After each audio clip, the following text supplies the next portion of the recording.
Maybe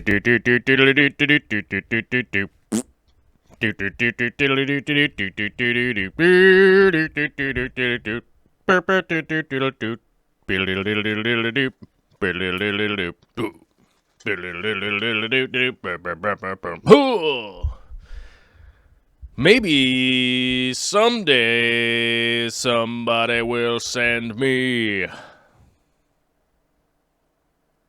Maybe somebody will make a copy of that at some point in time. Maybe they'll make an intro sound with their guitar sounds. Maybe that'll happen someday. What's up, everybody? It is Monday. How you doing?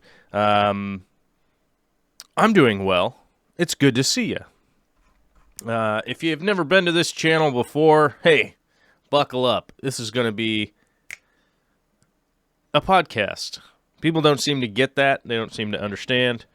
But yeah, this is the long format show that I do. I bookend the week, Mondays and Fridays with the show. So if you're new, what's up? If you're not new, it's good to see you. I think you guys that follow YouTube probably realize what's been on autoplay in the background. Yeah, anyhow, but it's good to be here today. It's good to be here on a Monday. Daylight savings, what up? What up, daylight savings? Everybody is losing their mind and probably has no idea what is happening with their brains because daylight savings will just get in there with 1 hour and just completely mess up your brain pan. And I get it. I appreciate you. I appreciate you for understanding that daylight savings is creepy and sort of puts everybody off kilter. Speaking of off kilter, the Dow Jones is ruined. It's ruined today. I think last a bunch of people were talking about it earlier, and they're pretty upset about it. I would remind people that, yeah, it's going to drop a lot. And I think most people, when I was last really kind of paying attention to it, it seems like the correction will probably go all the way back down to probably 18,000, something like that. It's down to 23 today. Wow, look at that. Dropped 2,000 points in one day, which is unfortunate. But that's the way it goes when you falsely inflate the market. It eventually hits a there's nowhere for it to go but down. It's just like how it's going to go. So anybody out there that was hoping that their stocks were going to save them from whatever, oops, hold on, I got to save this thing. I got to save this before I close it. Yes, let's save that. Anybody who's hoping that like their get rich schemes on the Dow Jones, I hope they got out before last week, but it's going to be going down, you know? I'd like to put it in a really eloquent manner for people out there, but this show isn't about the Dow Jones. I'm just recounting some of the things of the day, and one of the other things of the day, this guy right here, sick again. I got some other crud now, of course, because of the coronavirus going around. Everybody's like, "Oh, do you have the coronavirus?" No, I don't. I don't believe that I have the coronavirus, but it's mild. Whatever it is, I got like a mild fever. My back hurts. I don't know if anybody else has that. Sometimes you get sick and like your kidneys area back here is like, ugh, I got that thing going on, and the congestion is like driving me nuts, but it is what it is. But luckily, a lot of the projects going on around this neck of the woods are ongoing. They shall continue. They shall continue rolling along.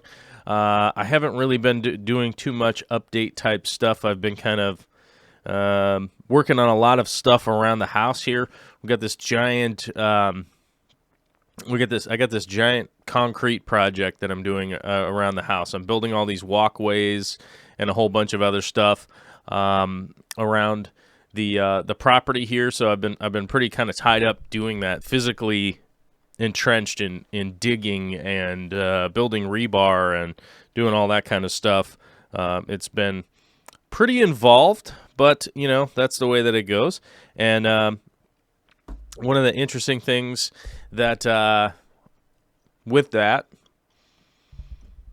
is that my favorite guy, your favorite guy in the whole wide world, Mr. Chips himself, has gone missing twice in like a 3-day period. So Friday, I typically edit video on Friday evening after the baby goes to bed.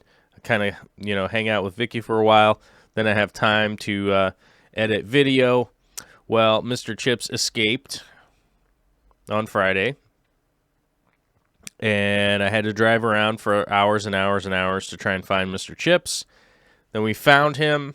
It worked out okay. Then yesterday, worked all day, and then Mr. Chips went missing again, and we did not find him / get him back until like 11 last night. So it has been pretty eventful with our little buddy, Mr. Chips. And yeah, I do realize that, like, a lost pet isn't that big of a deal to people, but I think realistically, like, the emotion came across me that, you know, he is an old dog. He is going to pass away fairly soon, relative to the timeline of most things. You know, we got him. He was a senior rescue. You know, we got him when he was old. It's not like we got him as a little puppy and we've had him for 10 years or something like that. You know, we've had him for like 2 years, and he is a pretty senior guy. So it was kind of weird because as I was like driving around looking for him, I mean, I literally drove around for like 5 hours yesterday trying to find him. But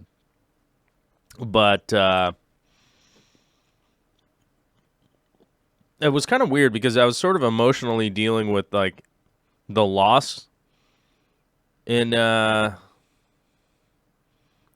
driving around, going like, you know what, I might not find him. I might find him run over. You know, I might find him, you know, he might get bit and killed by another dog. I mean, that's a reality of, you know, if a dog comes into another dog's yard, you know, they're probably going to fight. Especially in the area I live in, people have pretty, you know, attack dogs. You know what I'm saying? So I didn't realize I was kind of driving around thinking about that, and it was upsetting, you know, just kind of upsetting. And, you know, but overall, pretty long weekend. Spent all Saturday working with Bracken. I don't know if I see Bracken in the chat. I haven't seen him in the chat, but I've seen him on the Discord since then. It was a great Saturday. We got a ton of work done. You know, so this big concrete project's coming along, and I'll probably post. I probably won't post any kind of time lapses of the building part, but I'll probably time lapse the concrete pour, so you guys will probably be able to check that out on http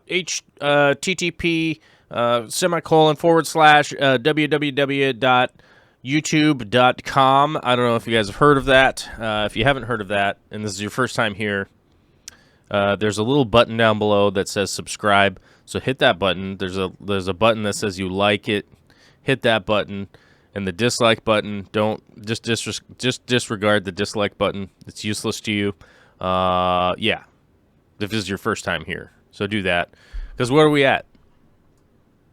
19 likes. Seems shy. Seems a little shy. I don't know. But I'm about to change scenes to go over to this one. Yeah.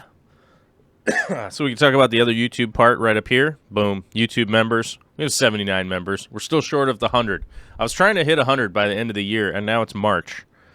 So we never did. It never happened. But I want to say a big thanks to the 79 YouTube members and the big 241 Patreon members. Thank you very much, guys. We'll keep going and keep producing videos and content for you guys. I'm just like, I have a bunch of videos I'm working on that are all, I don't know. They're all kind of scatterbrained, and I don't know. I'm going to figure them out at some point in time. Like, for real. For real, bros. I'm going to figure it out at some point, but, yeah. Let's lament and be sad. But I want to say a big shout out to Frank Dominguez, Jake D, and Dave's Aquariums for being first to the chat. And BN Cooley Aquatics, we have... Happy birthday to you. Happy birthday to you. Happy birthday, Bien Cooley. Happy birthday to you. Yeah, what's up? Happy birthday time. Monday style. Just sitting around here, knee deep in an old daylight savings having Monday, having a birthday. Bien Cooley, happy birthday. It's great to see you. I see Joel G, Punchy Paints, and those are our only moderators around, so shout out to those. MD Fish Tanks, the biggest subscriber channel in the chat today, and James Hukalak. I've never seen your name before in the chat, so there we go. What's up to those people? Just all totally random. I don't know. I wish I had like a thing that I normally like, hey, here's a shout out to the whatever, but I don't, you know. I just kind of, I wing it. What's up? It's Monday. I haven't been sleeping a lot. I've been having this weird flu again. Stan the Observer says, my fish never die. I still have every fish I bought since 1972. That's an astounding record. That's an astounding record to have ongoing. That's longer than I've been alive. I couldn't have that record. I couldn't even remotely have that record.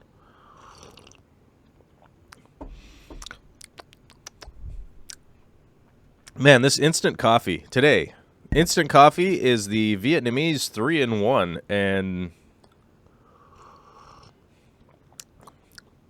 man, my taste buds have like a weird flavor to it today. I'll be honest with that.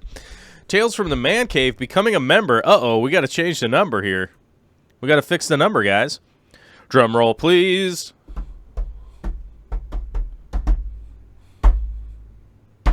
Man, these drums suck. These drums are the worst. Let's fix this number. 80 YouTube members. That's bringing us one step closer to the old 100. I'm trying to hit that centennial mark. I don't know if I'm going to throw a party or not, but I probably will. Big D Smoke with a $10 super chat for the future Mr. Chips Reward Fund. Well, thank you very much, my guy. I appreciate it a lot.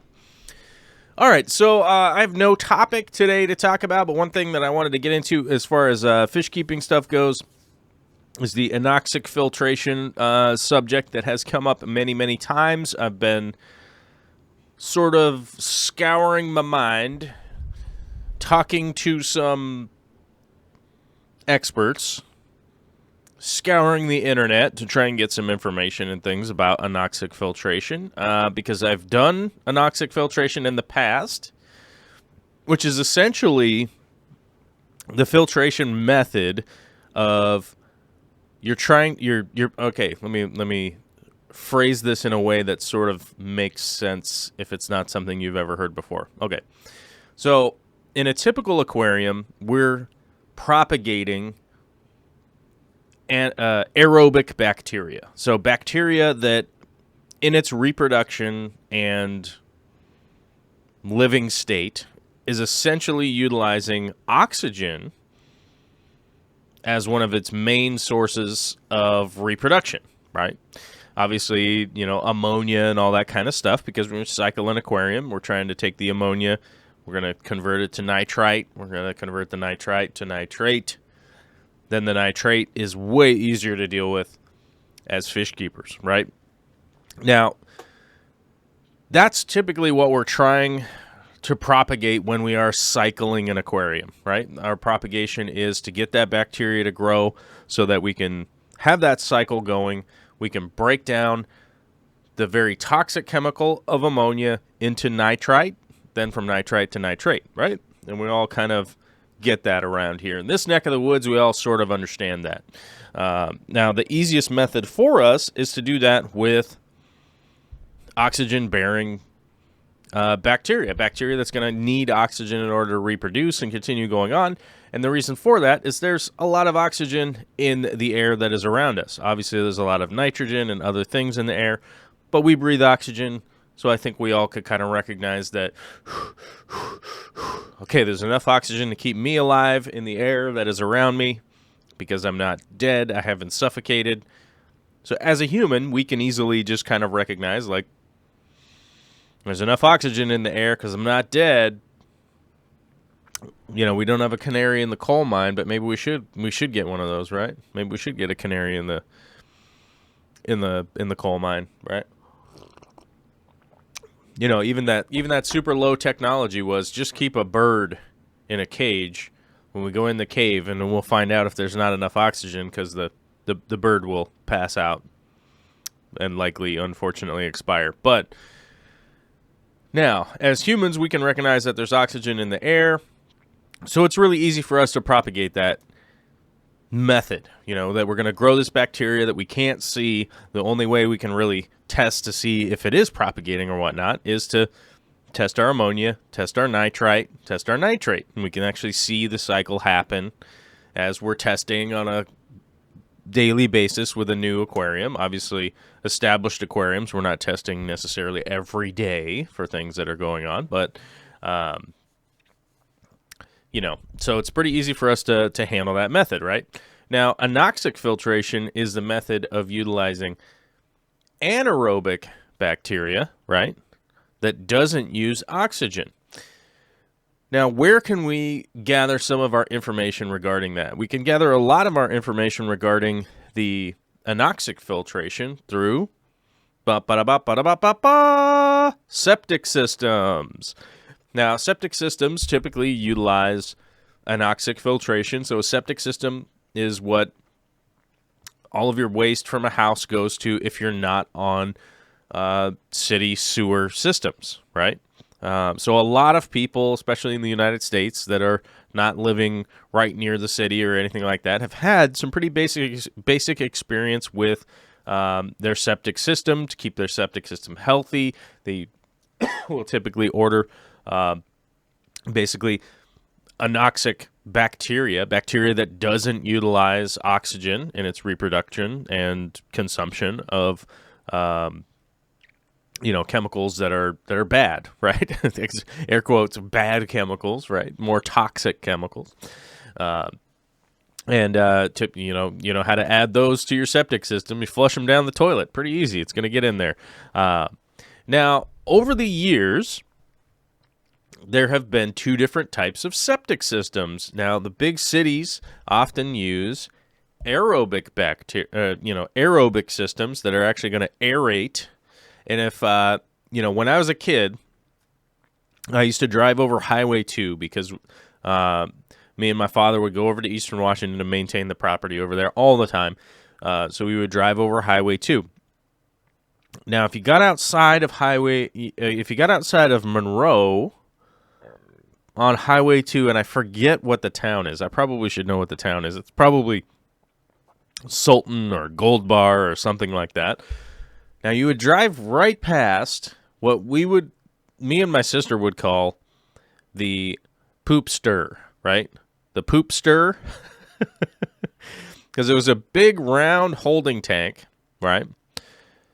That essentially had solid waste in it, but it was open air. But where the freeway was, you could see it. You could see it off from the freeway, out that way. And what it was doing is actually just churning essentially poopy water from people's houses and stuff. But it's churning that and mixing it in with air, right? Now, why were they doing that? The reason that they were doing that is the same reason we do that in aquariums. They're propagating the aerobic bacteria versus instead of trying to do it in a dark and closed place with anoxic bacteria. Now, anoxic bacteria is really helpful in certain applications, and it can be reproduced in an aquarium, but the average user that doesn't necessarily have this extreme amount of time for testing and setting up like these kind of crazy systems, it's just not really accessible to us. Unless you're somebody that's really extraordinarily science-based and or maybe, I often see it with the guys who do reef aquariums that just seemingly have too much money, I think, is really what it boils down to. I can't think of like a really kind of friendly way. I bet there's probably like a nicer way to put it, but it really seems to me like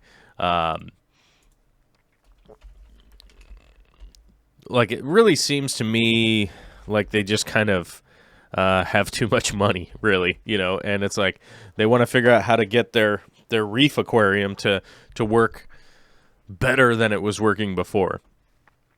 And the reason that I kind of was going down this track is because I've had this come up a bunch of times. It's been an ongoing question that has happened because I constantly get questions about my sumps. They're like, why are you running these sumps? Why is that something that you do? And since you guys are watching the live stream, I'm kind of hashing out some of the stuff that is going on sort of freeform, but I will make a pretty edited, detailed video of what the hell I'm talking about that isn't so wild. But there's the link in the chat right there. Now, Seachem Matrix came back on my radar. I have a video that's sort of me trashing Seachem Matrix, which admittedly at the time, because I went to go find the Seachem Matrix invoice from when I bought that bucket of Matrix that I made that video about. That bucket of Seachem Matrix was like $70. So after tax and shipping and all that kind of crap, it was like $70. And I understand now why I was so pissed off at the time, because there's a link right there in the chat if you want to be fully aware. FTC regulations tell me to tell you that it is an Amazon affiliate link, so if you go there and you buy stuff, then I'll get a kickback. Yeah, that's the world we live in now. It's 2020. Sorry, I don't mean to sidebar the show on that, but I have to. But, in my neck of the woods right now, it's posted at $35, and there's like some money off on it also. Now, I got a bucket of this in, and I'm going to do a video of me testing how many bags you get. Now, I've always been a big fan of the sintered glass, the sintered ceramic sort of Chinese bio rings, and I'm pretty enthusiastic about those, and one of the big reasons is just the quality that you get and the quantity that you get is sort of up there, right? It's definitely up there as far as what I'm concerned of what I'm looking for in the quantity and the quality, right? So the quality is that I'm going to get this porous piece of glass or ceramic, and I'm going to be able to grow bacteria on it. It's not something I'm ever going to really want to hang out with later. Oh my God, we have a new member and I missed it.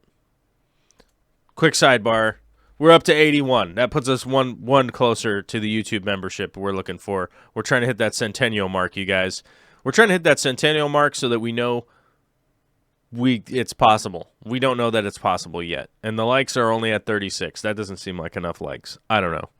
YouTube crap that I'm supposed to say during the live stream. Okay.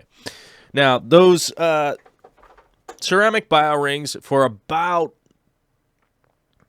I think it's about like $24. I get, 6 of the bags, right? 6 of those bags, which is going to be a long stretch for me. It's the quality that I'm looking for. It's something that I'm going to grow bacteria on. So like I said, it's not like something I'm going to hang out with later. It's going to become a dirty item that is just, it's going to get used. It's going to get used. It's going to get gross. It's not like I'm going to, bring it inside and hang out with it or something, you know what I'm saying? So it's always kind of been a pseudo throwaway item. Now, the sintered ceramic, one of the things that I like about it is that it's always been the easiest for me to clean. It's been quite easy to clean and refresh The Matrix, on the other hand, has never been as easy to clean and refresh as the ceramics are. Now, one of the big sides of the ceramics is that it doesn't really matter if I kind of screw them up, because it's sort of just a ceramic bio-ring that's not necessarily, I'm not like coming back to it to hoping that it's going to live forever. So if I do screw some of them up or whatever, it's not that big of a deal. But, so that's kind of why I've always been a proponent of something like the ceramic, is that the ceramic might not be, quote unquote, as good a product or as prolific at growing bacteria, but I know what I'm getting. It's something I can deal with, and it's like I said, it's not something that I'm going to be like, spending a long-term future hanging out with or whatever. So that's why I've always been a proponent of that versus the Matrix. But seeing that the Matrix came way down in price comparatively to what it was before. So if I'm comparing the Matrix to itself, it's come way down in price. I think it's probably a better buy right now. So I'm kind of gearing up to kind of test side by side, but then I realize, like, Seachem isn't, they're not paying me to test anything. The companies that make the bio rings aren't paying me to test anything. So I kind of scrapped that whole idea of just testing them, and I'm just going to pass on to you guys that they both work pretty well, and you should just utilize the cheaper ones, whatever's going to be cheaper and more economical for you. So utilize whichever one you like, because we'll get into the reason why. We're promoting aerobic bacteria. We're not promoting anoxic bacteria, and I will tell you from personal experience, I am promoting anoxic bacteria in my 240. Yes, I have a tray in there that is 100% set up, and I'm going to show you guys that in a future video, but just for right now, take my word for it. If you've seen my sump, it's that weird clear tray that is in chamber number 2, right? That is exactly what is being promoted in there, is anoxic bacteria in that tray versus the aerobic bacteria in the first chamber, right? But I have 2 tanks right now. I have one 120 and another 120, where I'm adding aerobic bacteria via K1 media in one of those little Zeiss filters. Zeiss? I don't know. And I wonder if the Zeiss filter is on Amazon now. I don't know. I'm going to take a look. But I have those 2 side by side, and I'm noticing that the one with aeration and the K1 media, which is 100% in that aerobic bacteria, just like the poopster I was talking about earlier, is able to break down added ammonia to the aquarium much faster than the other one. And when I say added ammonia, I'm not actually adding ammonia, but I am adding the same amount of food to the aquarium, and then I was testing to kind of figure out, like, which one's rebounding faster, because they have about the same amount of plant material, about the same amount of shrimps and fish and stuff like that going on, even though one has bristlenose placos, which are a little dirtier fish, but the other one has a bunch of rummy nose tetras in it. So it's about fairly similar, realistically. Is this Bubble Biomed moving bed filter? Well, maybe they do have it on here. Oh, yeah, there it is. Whoa, it's crazy expensive on here. Yeah, don't buy that on here. Oh, my God. It's $65. No, I would not recommend this thing for $65. But I think they're like $24.99 at Aquarium Co-op. So if you want one of those Zeiss filters, I wouldn't buy it off of Amazon. That's way too expensive. You could buy like 2.5 of them. Let me see. I wonder if Aquarium Co-op has them on there. Aquarium Coop Zeiss. Aquarium Co-op Zeiss filter. Boom. There we go. Oh, yeah, there it is. Okay, let me see. So they're saying that it's best suited for a 20-gallon aquarium, which that's probably right, you know. But I like to use them in conjunction in my big aquariums because it's working so much better in the sump. Keeps it really quiet. I've got the K1 that's not loose in my sump, which I am not somebody who can handle K1 media just getting loose all the time in my sump. That drives me nuts. So yeah, a lot cheap. Don't go to Amazon for that. Go to Aquarium Co-op. That's like way cheaper. Oh my God, Moonstone. That's a good point. SC Aquatics coming in. Oh my God, we're getting so much closer to 100. 82. 82. Yeah, there we go. All right. So to get back to my favorite my thing I was talking about, but Epic Aquariums asks, what's your favorite filter floss to use in that setup? Oh, I can actually link that pretty easily. That's in my Amazon store, but I can find it real quick. Pond filter should be in here. Uh-oh. It's looking hard to find. Let me find it. I have to edit my search terms.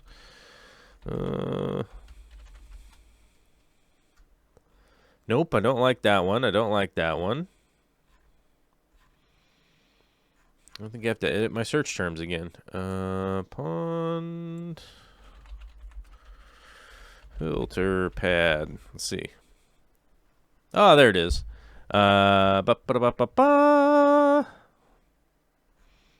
Here it is.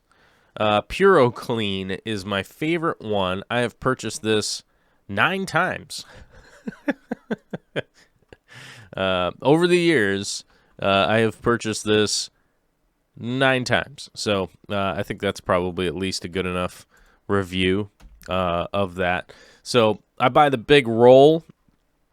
I like this Puro Clean type that has the white on one side, blue on the other side, which lets you know that it's fine and coarse. It works out really well. It's a big roll. You cut it into what you want. I do not like buying pre-cut filter media ever. I don't like buying the pre-cut stuff. It costs so much. It costs a lot. Anyhow, so the aerobic bacteria is much easier for us to grow.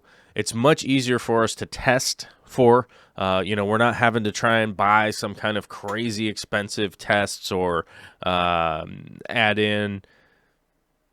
Oh, what's the word I'm thinking of?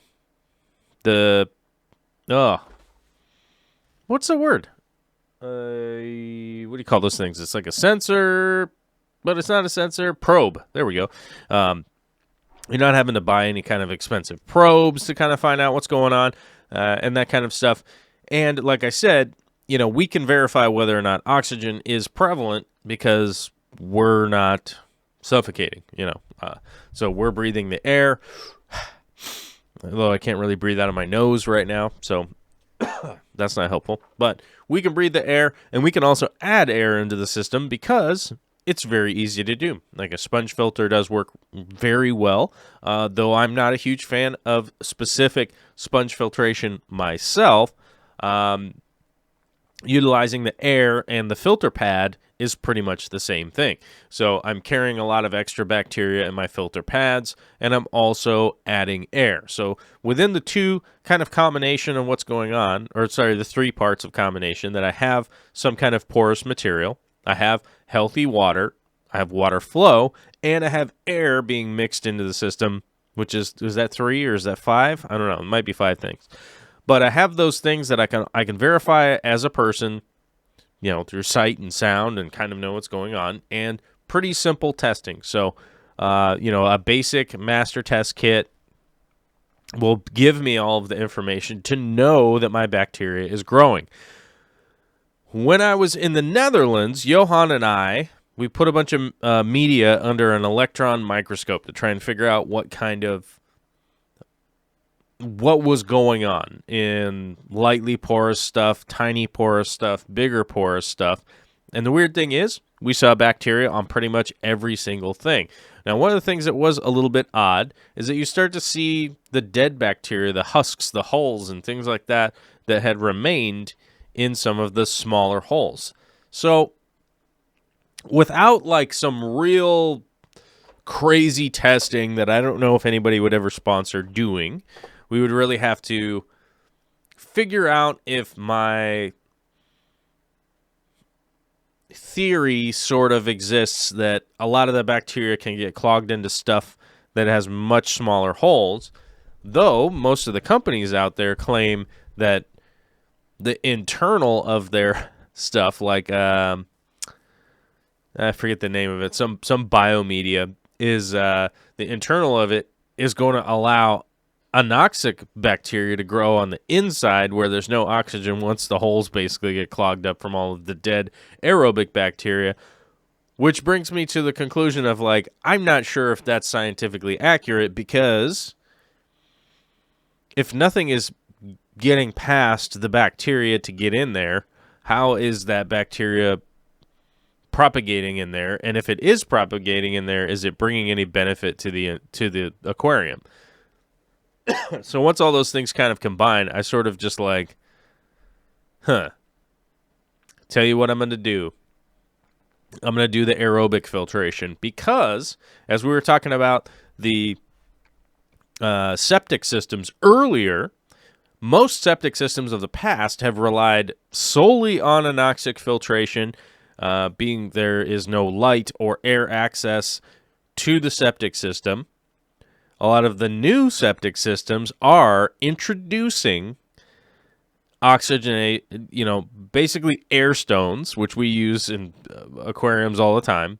They're basically introducing air stones into those septic systems in order to aerate them to allow the aerobic bacteria to grow, which is cool for two reasons. One, we're starting to see more basic science type papers come out in regards to the septic systems and aerobic bacteria filtration, which is great. We're starting to see more papers about that, which is totally helpful for us. And number two, the most important part, we are seeing some real advances in air pumps technology. The air pumps are getting more and more technology added to them every day, which to me is just... That to me is like me. That's like being a kid in a candy store, because I just get an opportunity to see some really cool technology with the air pumps and stuff, and I'm like, oh man, I get excited because I'm a dork and I get excited for things like that. Really cool water pumps, really cool air pumps. I just have to ogle them. Somebody got a fancy air pump. I'm like, oh buddy, what's up with your air pump over there? What's going on? So I'm kind of a dork for that, but I think that's the realistic thing that we could all continue to propagate in the hobby, and it's something that we could all do at home without a bunch of expensive, crazy stuff or hoping on someone else's, air quote, aquarium science. I think a lot of us do lean heavy on the very little science testing and stuff like that has gone into it. And then also, we do have to kind of remember that, like, if there is a company that is, testing their product scientifically, right, their main goal is to say that their product is good, which is all fine and dandy, but we do have to kind of take that with a grain of salt when a company says that their product's good because they tested it, right? So, you have to remember kind of like where the source and where the funding of a study comes from. And oftentimes studies that are from a company that are going to tell you that a product is awesome they're going to kind of exclude a bunch of their findings and stuff like that. So my whole thing is that trying to pass on to you guys some of the techniques that I've learned over the years of just being able to test at home and not have my eyes be all spinning around trying to figure out, like, oh no, what am I doing wrong here? Am I doing something right? So hopefully that's like something that hopefully that helps you guys out. Maybe that kind of steers you in a direction to go like, oh, maybe I could just make my life a little bit easier this way. My stocking will be a little bit easier. My tank will stay cycled better, more consistently. Because like I said, adding air to a system is super easy to do as a person. You would know that like there's air bubbling into the water. There we go. And like the AquaClear filters. Now, I was wondering about this a while ago. So let me find clear filter. So like where'd it go? Oh, there it is. Oh, yeah, it's like AquaClear, the best fish tank filter. Holy crap. I don't know about you guys, but the AquaClear 50 is like $34. That's a pretty good deal. I don't know if it's the same for you guys wherever you're at. But here's this filter in case anybody doesn't know what I'm talking about. So this filter, I always wondered why this filter worked so well, because this was basically a filter that it just like always worked. It always worked. You put it on a tank. You know, I would take like some biomedia from another tank. It would be like that tank would be cycled in like a day.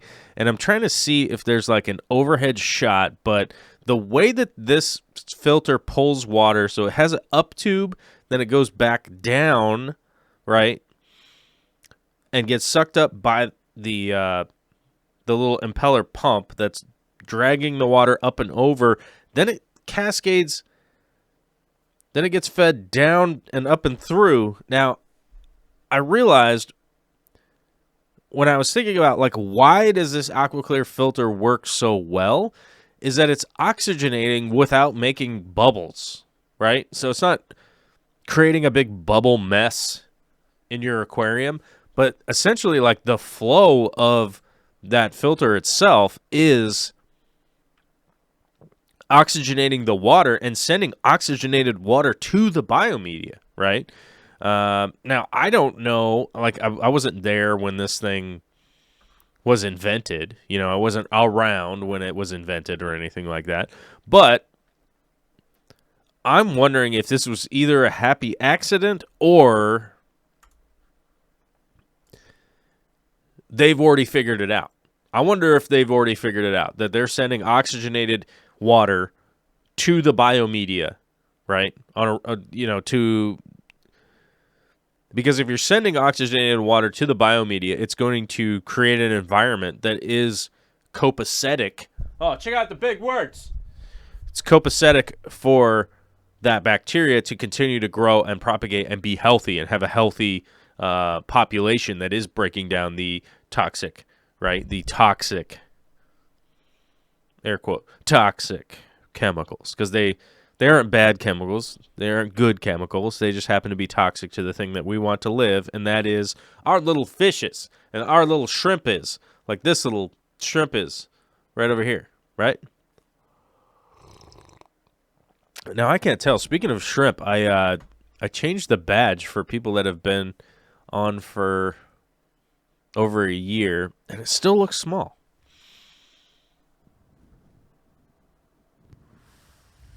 It's still looking small.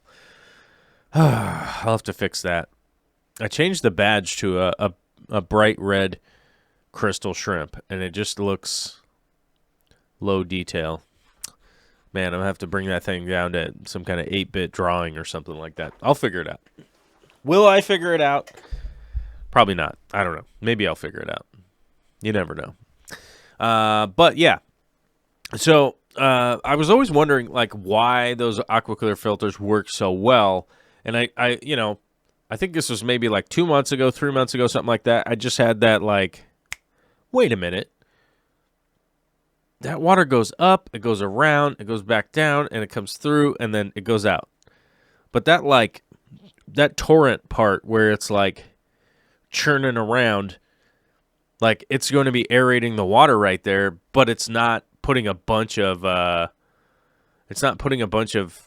the bubbles into the water, which the bubbles drive me nuts, man. If you just have like just a bunch of bubbling noise and bubbling water going on, it just drives me a little bit bonkers.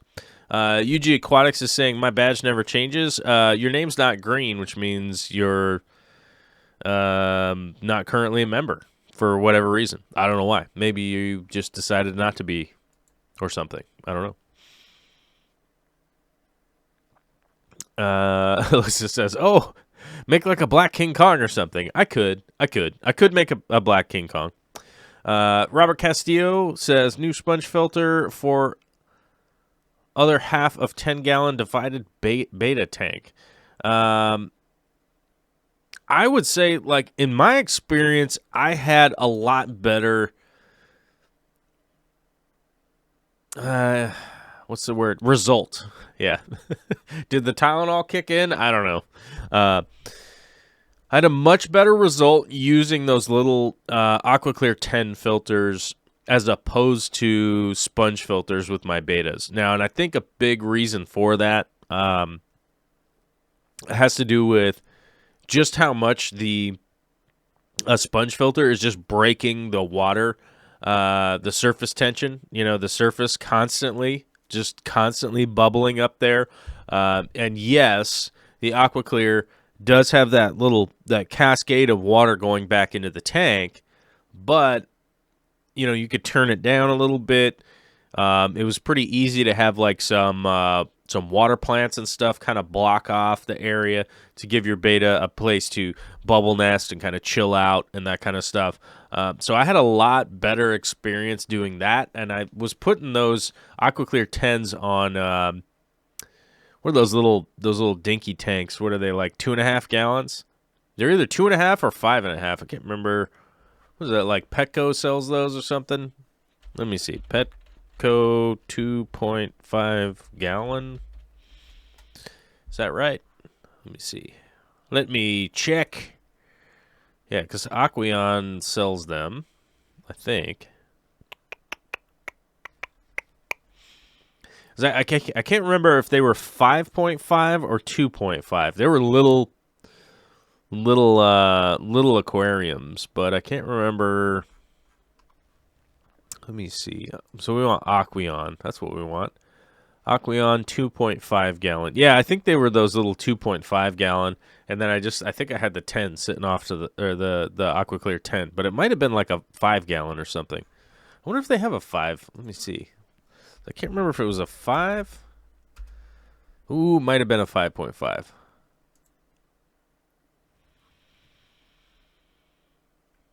No, it must have been the 2.5.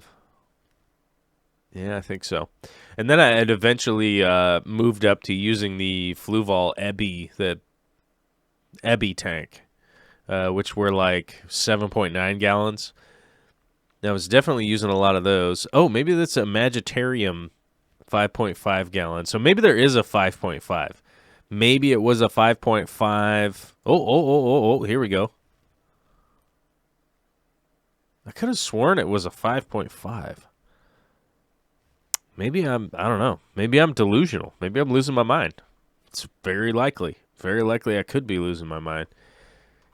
It says that there's a 5.5 Zilla Critter Cage. Oh, God, that might have been what they were. Ah, here we go. This might have been it.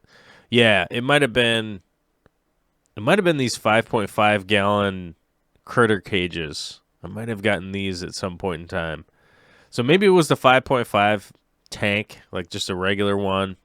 Maybe it was a 2.5. But I will say this, barring my brain being a problem, lack of sleep, congestion, the flu, whatever the flu is I got right now, those AquaClear 10s were great, and then eventually I switched over to using just 5-gallon buckets from like Home Depot. So I just get 5-gallon buckets.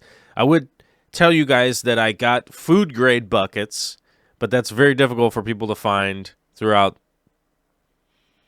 the internet realm. But yeah, 4 or 5-gallon buckets, and then I would just modify the side and made little plastic dealy bobber that would hold the AquaClear 10s on there. AquaClear 10s, I had a giant, I had this huge, like, plastic packing organizing container that I just gave away to somebody at one point because I was like, I don't need all these used filters. I just gave them to a local guy and a bunch of tanks. I had a ton of tanks set up on my front lawn with a free sign on them. And a couple of dudes just wandered off of them. I didn't even know those guys. I didn't even know who they were. But Montana AIDS says they have a 2.5 and a 5. Yeah, that's kind of what I was wondering. I was wondering if they had, that's my brain. It's been so long since I've messed with stuff like that. It's probably been 7, 8 years, probably something like that. It's definitely been quite a while. Oh my God, UG Aquatics is back. So we are getting closer. You guys, we're in striking distance of the centennial mark because now we're at 83. Yeah.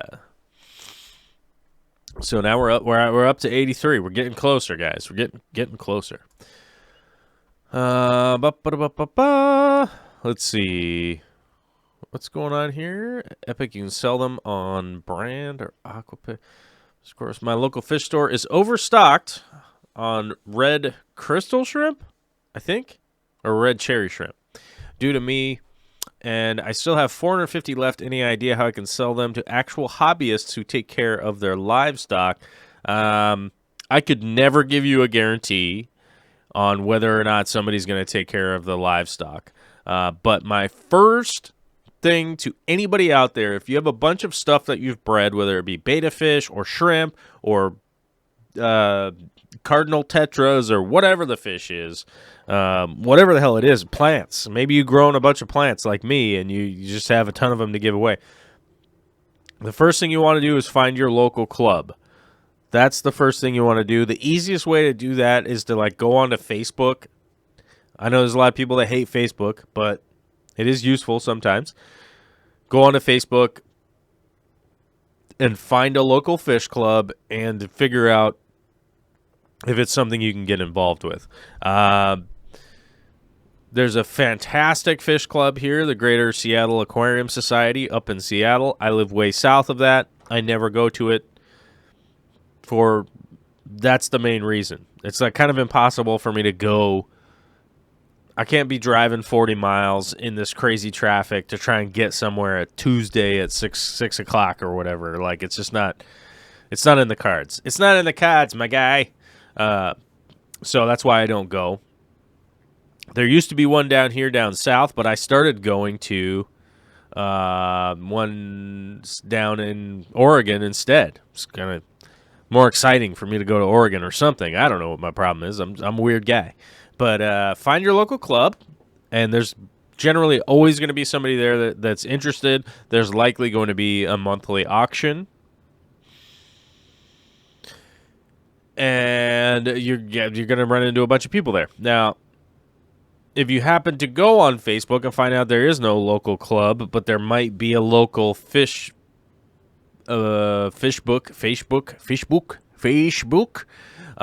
trading group where people are kind of trading stuff, you can definitely find people on there. Although Facebook doesn't want you to post anything, inverts, fish, animals, anything like that for sale anymore, so they crack down on that pretty hard.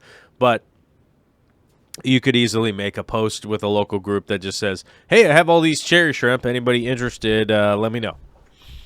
Because you're not like, these are for sale. So there's that. And then oftentimes you could find a local group, like Moonstone says, the Greater Portland Aquarium Society. They often will have, a local referral site that you could go to that if you were selling something. So that's a way to go. Or you could go to eBay. You could go to Aquabid or any of that kind of stuff. I personally don't shop on those websites, so I couldn't really tell you. I don't buy critters very often that are going to be shipped, like fish or But I do buy shrimp that are shipped, so I'm not saying that I don't get live things through the mail. I just don't really go for the fish thing. But shrimp ship really well, typically, and that's kind of the way to go. As far as I'm concerned, because they typically have to come from really far away, so people are pretty good about that kind of stuff. I know that was a rambling mess. Sorry, I probably answered that pretty poorly, but I do what I can. I do what I can.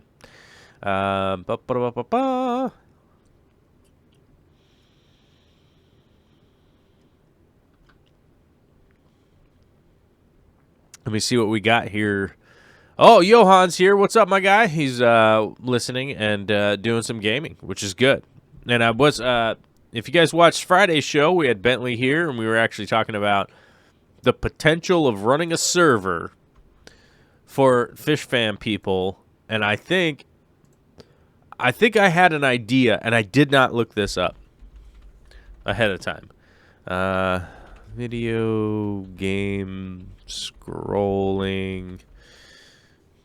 So, the game I was thinking about was called Sacred. And I don't know if that's the game I was even thinking about, but it was a lot like the original Diablo. And but you could also play it on a LAN. So I'm wondering if you could actually set up a server for it, but the game that we were thinking about potentially doing a server for is called Hightail, I think. Yeah, which is a block-based building game that hasn't come out yet. It's supposed to release in 2021, which would probably give us enough time to like set up a server, that kind of stuff, because it doesn't come out for 9 months or something like that. But it's something I've been thinking about, and I don't know if it's worthwhile or not. I want to hear from you guys over the time frame of the 9 months, whether or not that's going to if anybody's interested in that or not. It might be a huge waste of time, and who knows. Viewers dropped to 0, so that means we probably have a problem here.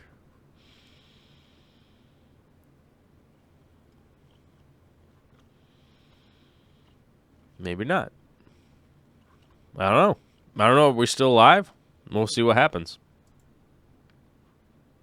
Viewers dropped all the way down to 0. So that's weird. I don't know what happened. Maybe my stream deck died.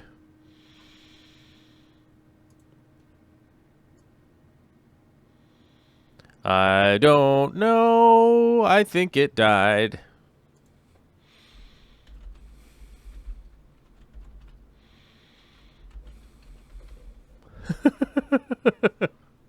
I don't know. This is the stream where I'm just like, I don't know. Did I go away? Yeah, I don't know. I guess I'll just keep going like the show's going. I don't know. My broadcasting program here says that we have no viewers. Okay. Well, I'm still here. I don't know. My alert popped up and said you have 0 people watching, and I don't know what that's all about. So, okay. I don't know. This must be broken. Go figure.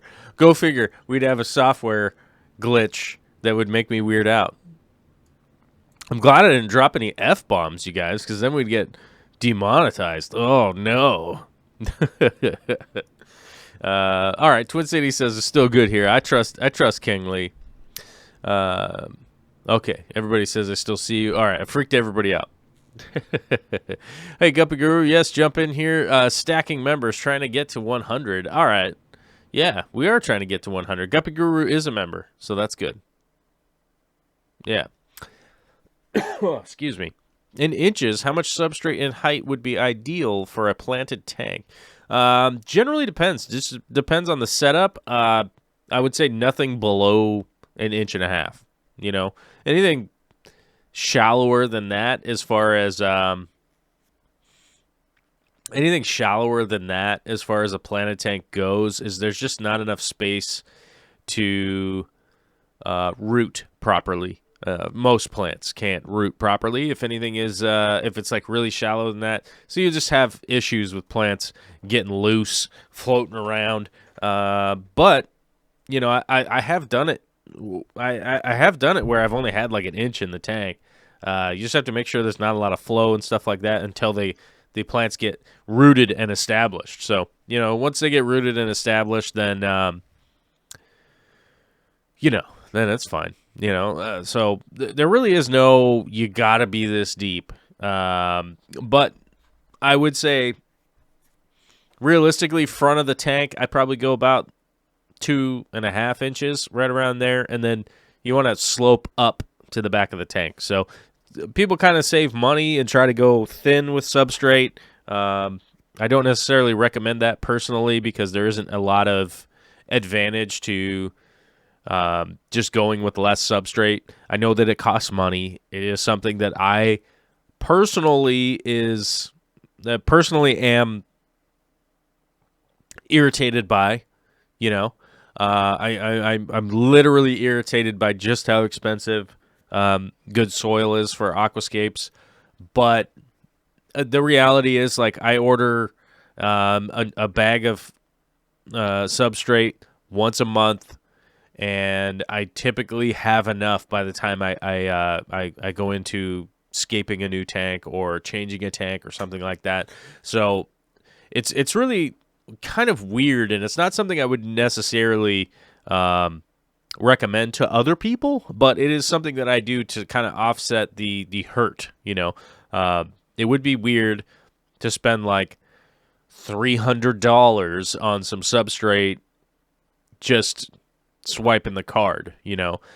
So I do get a discount by ordering, like, I order Fluval Stratum, and I'm on the Amazon program to get it once a month. And so it is cheaper that way. It's like, I think, I wonder what it was. Let me look up what it was. Your orders, gum and a plumbing part, and shaving soap. I ordered shaving soap off of Amazon, by the way, guys. You know, I'm an adult. I don't want to go to the store. Yeah, so after tax, it was like $32. So maybe like 20.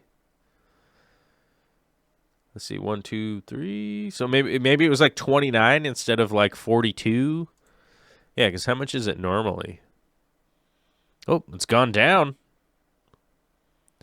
36.92. So hopefully this next month will be even cheaper than last time I ordered it. So, you know, but I do save a little bit of money off it coming once a month, and it doesn't hurt. You know, I don't feel that pain of like, oh crap, these bags are so expensive of substrate, you know, because I just have a stack of them. So if planet or aquariums are a hobby that you really want to be invested in, it's something that's worthwhile. The last time I was down in Portland, I went down there and I had set aside some money for like vacation money, so that when I was out of town, if there was something I was going to, you know, if I was going to find something at a fish store that I really, really, really wanted to buy,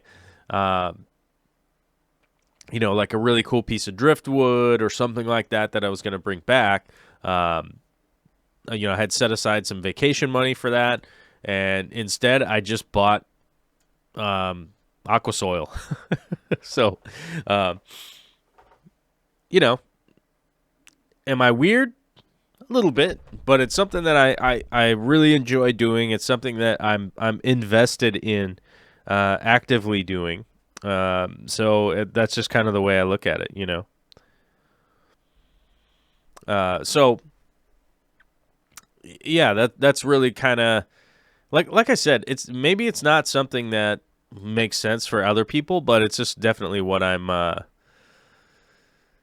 you know, it's kind of where I'm at, and it sort of saves money, and it just doesn't stress it out. UG Aquatics says Landon Aquasoil on Amazon is $20 for 10 pounds. It's like $25 for 8 pounds of stratum. I've used some Landon in the past.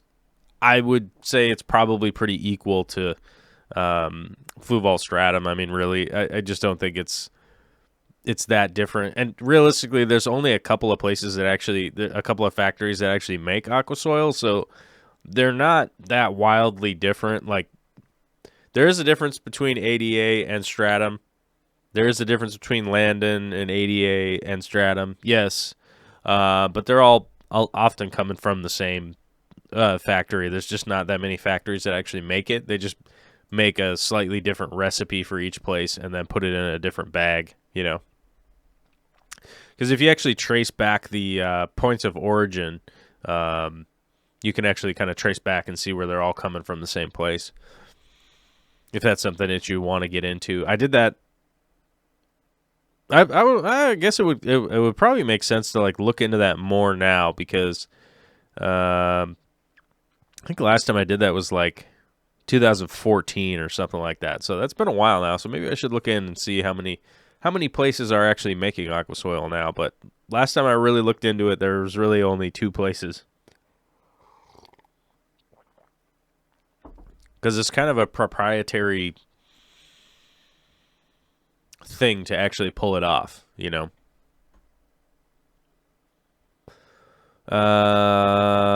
Short answer, I don't know what Alyssa's answering.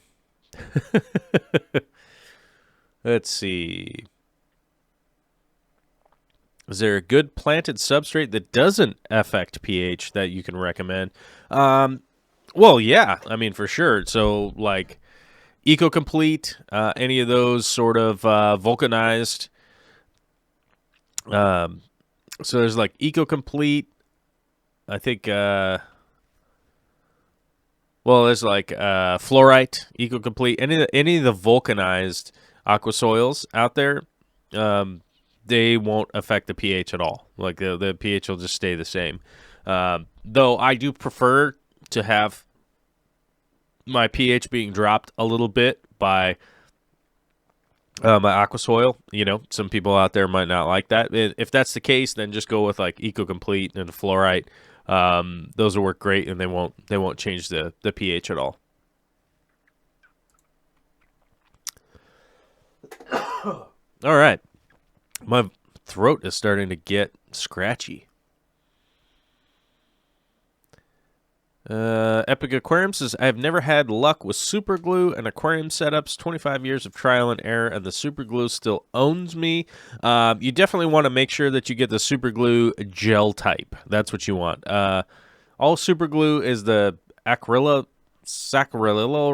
I always say it wrong. What is the active ingredient in super glue? There's active ingredient in super glue. I hate this keyboard. I gotta replace this keyboard one of these days. Yeah, cyanoacrylate. There we go. Cyanoacrylate is an acrylic resin. So that's the basic reason that, you know, people say it's like, oh, super glue is going to be toxic for my fish or whatever. There is a possibility that during the curing process, it could potentially be toxic. But you would like have to stick the liquid super glue like on a fish's eye or something. You know what I mean? Like you'd have to take the fish out and like super glue it, which no one should be doing that. That's just wrong. Nobody do that. Never do that. Don't ever do that.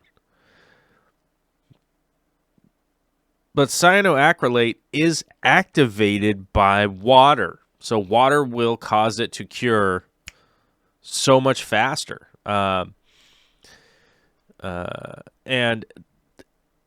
so that's kind of the thing. You could super glue stuff, drop it in there, glue it onto something under the water. It's going to dry super fast. We don't normally expect that as humans. We're like, it should dry in the air. But it actually activates and dries faster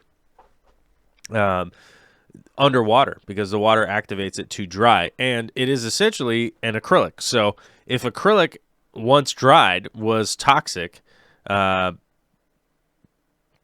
acrylic was toxic to the fish and plants and things once it was dried, then my acrylic aquariums would be toxic, right, to my fish and stuff, which that probably wouldn't be good if that was the case. So I guess that's kind of the best way I could explain it to people. Somebody's asking what part of where am I in the South Sound? Steve Baratique?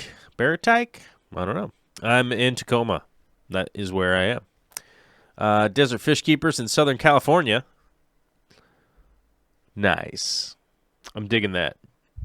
Yeah, my concrete project that I was talking about earlier is legit on hold right now because we were getting overnight temperatures of about 25. So it's freezing cold at night, and I need the nighttime temperatures to come up a little bit before I can pour concrete big time.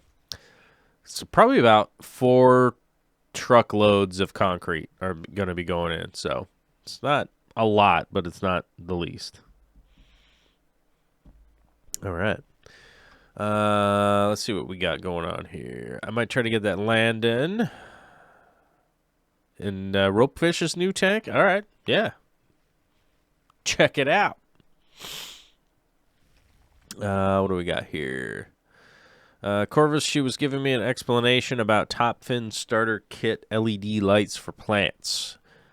Yeah, probably not the best lights, but, really boils down to, if you have decent water quality, it's pretty simple to do. Nice water quality, cycled aquarium, a little bit of CO2, get some light in there, and you're going to be off to the races pretty much. You could do that with inert gravel in your aquarium and still do relatively fine. You don't need a fancy aqua soils or anything like that. If you have most of the elements in place, eventually you're going to want aqua soil, So I try to head people off at the pass and just be like, yeah, get into it cheap. You could buy some used equipment. That's going to offset a lot of that cost. But there will come a time that you're going to want fancy rocks. You're going to want fancy driftwood, and you're going to want fancy substrate. So I just recommend people kind of save up a few extra bucks and just kind of start it out that way, because there will come a day where somebody will show you a really cool setup from the past of Takashi Amano's or something, and you'll be like, man, I want to make that. And then you realize oh, I probably should have got some of those expensive stones. I should have got some of that. I should have got some of that substrate. I should have got some of that. I should have been working on getting my CO2 and stuff like that. Lights can be figured out. Lights is something that you could do cheaply by just going to the hardware store, finding daylight spectrum lights that shine light into the tank. It doesn't need to be anything fancy, realistically. Big D Smoke knows, yeah, it's been cold at night, and my concrete won't cure properly in the super cold. The super duper cold. It'll still dry and everything, but I'll get cupping and cracking, and we don't want that. UG Aquatics says there's some cheap bulbs, T5 out there that are super amazing for plants. Some of the most amazing color I see is with a $150 light setup of T5 high outputs. Yeah. I use T5 high outputs for years and years. Tyrone Wiley says, do I have to get CO2? You don't have to, but I try to relate it to people that our air up here has, let me see what our CO2 parts per million. Last time I checked, it was 412. CO2 ppm. Oh, 407. Oh, it's wintertime. That's why.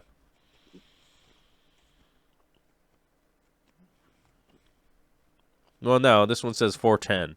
Oh, what are we doing? 415? The global average atmospheric carbon dioxide in 2018. Okay, no, we need that. We need that today. We need to know right now. Just exceeded. Our system thinks you might be a robot. Okay, that's pretty weird. February 2020 is at 415.11 parts per million via the National Oceanographic and something. NOAA. I always get it wrong. I have multiple family members that work for NOAA also, and I should know that. I should know what it is. National Oceanic and Atmospheric Administration. There we go. Yeah, it's up to 414 parts per million in our air, right? Water, fresh water, typically has 7, right? 7. So we go 414 versus 7, right? The amount of CO2 in order to I was going to say propagate, but that's not the right word. Promote the photosynthetic process. CO2 is one of the main components to establishing or to continuing the photosynthetic process, right? And plants need CO2 in order to photosynthesize. So you can shine light at plants forever, and they will pick up those 7 parts per million CO2. They certainly will. Injecting CO2, my buddy Tom, he says to only go to 30 parts per million. I try to go to 40 parts per million. I try to go to 50 parts per million. But I also add my CO2 into reactors that are homemade. And I've come up with like 3 different new models of CO2 reactor that I should be putting out a mildly detailed videos about fairly soon. So you can check those out, or you can just check out some of my old CO2 reactors. They do make it a lot less a kick in the face for fish and stuff like that. I've never gassed my fish, no matter how much I have my CO2 turned up and that stuff. Yeah. But yeah, so you know, you don't have to have CO2, but it makes it a lot easier. It makes it a lot easier for the plants to just grow in a healthy way, and you just look at it this way. It's like one of the fertilizers you're providing to your plants. What are your thoughts on local water in Tacoma? Do you try and alter it for your tank? No, I just pre-filter my water. Tacoma water is generally fine. Today, there was a lot of iron in my water because, but superficial iron. It's from somebody's house caught on fire or something. The fire department did something with the water yesterday, so little tinge to the water today. But water around Tacoma is pretty good. I'm not complaining. I've definitely been to other parts of the world where there's tons and tons of stuff you got to do to the water. There just isn't that much you have to do here, really. And then I think our water analysis report's going to be coming out pretty soon, which is good. A lot of our water comes off the watershed, off the Cascade Mountains, so it's pretty good. Thoughts on UV sterilization for fighting algae and general tank health? I'm not a big fan personally. I feel like using a UV sterilizer is a good way to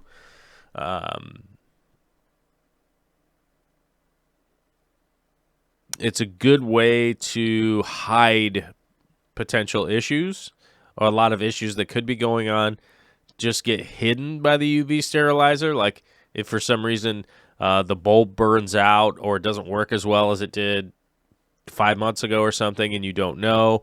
I feel like it's something that could really cause problems because the person isn't necessarily monitoring the things that the UV sterilizer is clearing up.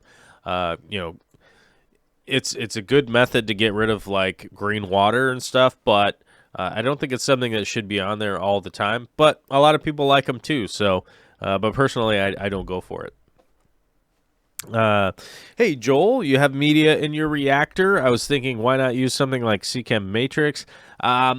You can add media that is natural based into the reactor, but you do typically get a chemical reaction from injecting CO2 into a reactor that has media in it.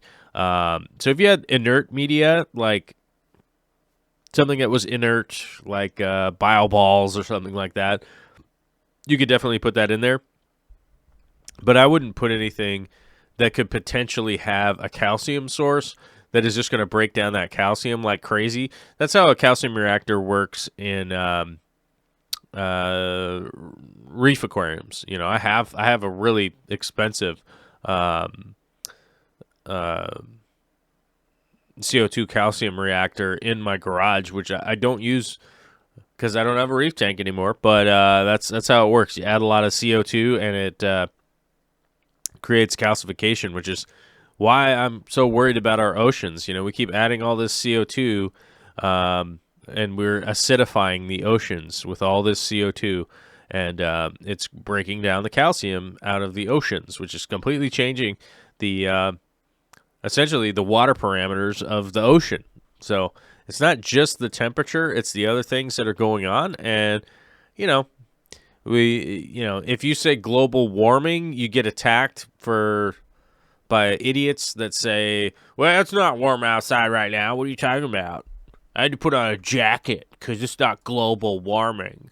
So, like, okay. So then they say climate change. And then they say, yeah, but the climate's always been changing. Like, okay, well, it was changing 1 million years ago before humans were here. Right?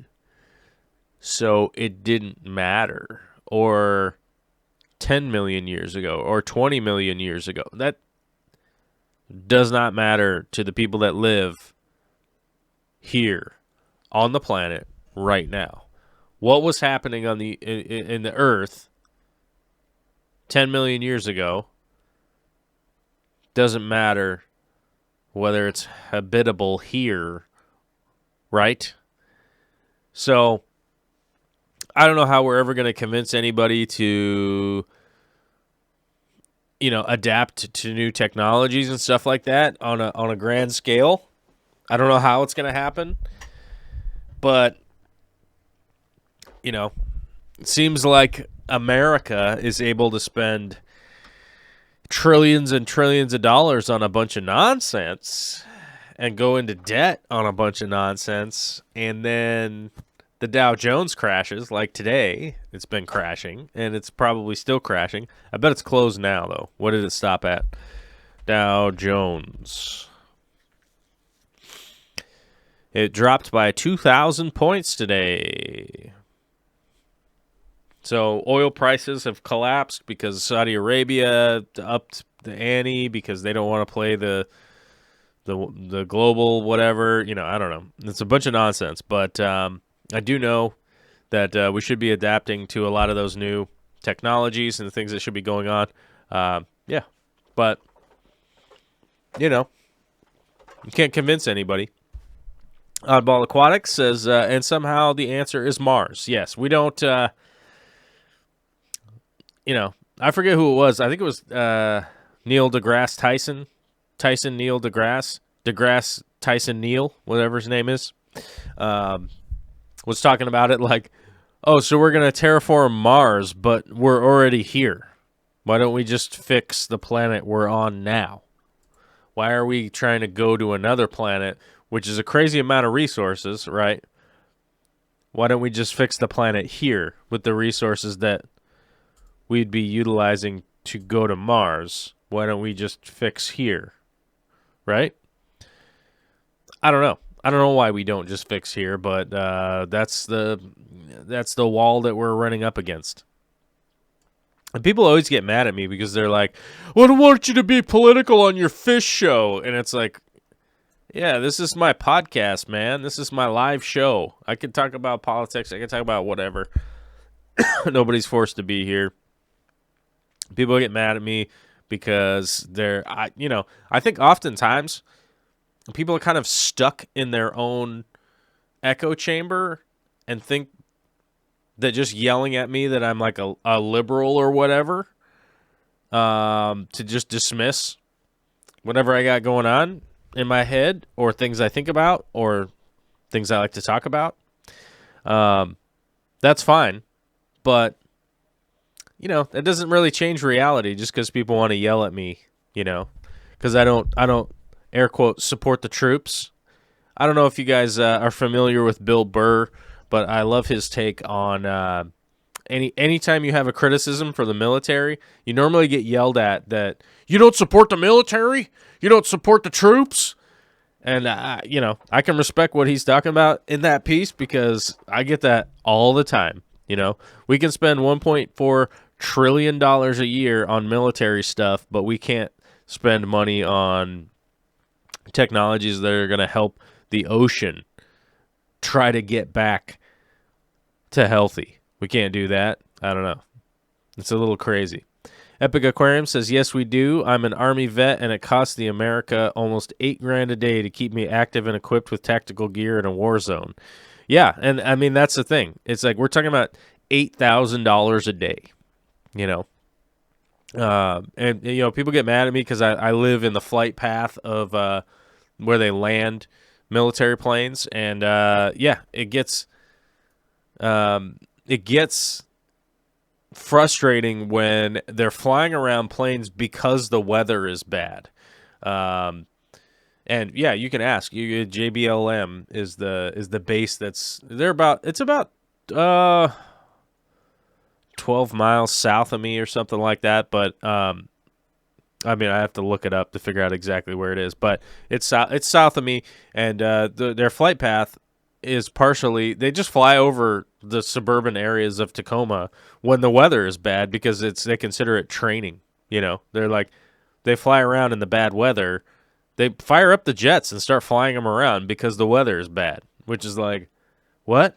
And then you start to look it up and you realize it costs about $100,000 an hour to fly those planes around. And you're like, they're burning up a lot of money. And yeah, that frustrates me. It certainly frustrates me. So, I guess I'm just, whatever bad word you want to call me, feel free, but my point is that, I'm for the team environment, but I'm also for team people. I want people to be able to live here longer, and continue moving on,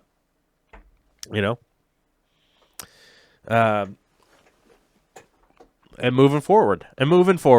And yes, we are in the spot that, being an American, I like to accept the responsibility on my own little piece of the responsibility that,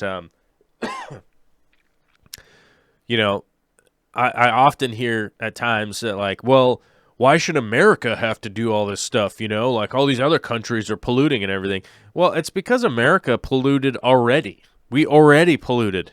We already did that. We did that. We did the exact same thing. We had rivers full of garbage and trash and pollution and nonsense in the United States. We already did that. So for people to like point the finger at Brazil and Peru and stuff, like the United States already did that. And so, yeah, I think we are in a position, along with other countries too. The UK, France, Japan, South Korea. I don't know. There's a bunch more, but there are a lot of countries that are already in the first world tier. Should all be like rocking a lot of the new technology and pushing the new technology to be implemented, because it you lead by example, right? And I think honestly it's one of those things that kind of freaks me out that it seems that China is more forward thinking than the United States is at this point. Like they have cities of like 12 million people that are running off of all solar power now. So why is China doing that and the United States isn't? It just boggles my mind. We have a quarter of the population and the same amount of land. We should be able to be doing that, right? Like we don't even have as much a burden on our economy as they do. So I don't know. I'm not saying that I'm not saying that China has anything good on America necessarily, but they're beating us in certain things like that. Anyhow, they had Air Force One flying over my house for hours a few weeks ago. Yeah, that's annoying. That's at least annoying.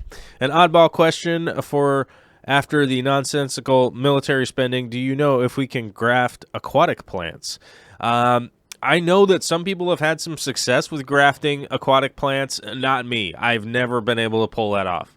I basically just kill everything that I'm trying to do with that. Although I have grafted a lot of fruit trees and stuff like that, and I had some really big plans this springtime to be grafting into an old cherry tree that we took down last year.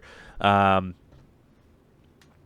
I'm going to be brutally honest with you, that has been 100% sidebarred by doing this giant concrete project and all this stuff, because we didn't really think that we were going to be doing it at this point. But it's time to bring the property up to kind of our par and just do this project. So we're doing this concrete project instead of doing that grafting. I really didn't plan out ahead to be doing the fruit tree grafting, but as far as aquatic plant goes, I would say put your energy into tissue culture way more than trying to graft, because I've tried it and I failed, and I tried it and I failed, and I couldn't figure out a way to do it, and I just literally would tell people to just get into tissue culturing. You'll have way more success. Probably on the frustration level, maybe equal starting it up, but nothing too crazy though. How many likes do we have today? Oh, that's not enough. 62. This thing will never. This damn video will never get promoted by YouTube. But I will say we got a definite influx in members today. 4 new members. That is really cool. We're getting closer and closer to 100. SC Aquatics, thank you very much. UG Aquatics, Andrew Holland, Tales from the Man Cave, all new members today. And Big D Smoke with a big old $10 super chat. Thank you very much, my guy. That definitely helps us out from getting demonetized by, I don't know, saying some word that pisses off YouTube, and then they get super mad, and, whatever. Whatever. It is what it is. Scary moment. A small child walked into a fish room. Small child came out wet with that look on his face. Everything was okay. Well, that is a scary moment. I'm getting more and more scary moments from this little baby here who's much more grown than that picture. But she's doing great. I'm going to recover from whatever this sickness is. But hope everybody has a fantastic day out there, and I will... I'll do whatever it is I do that we do later, the later thing.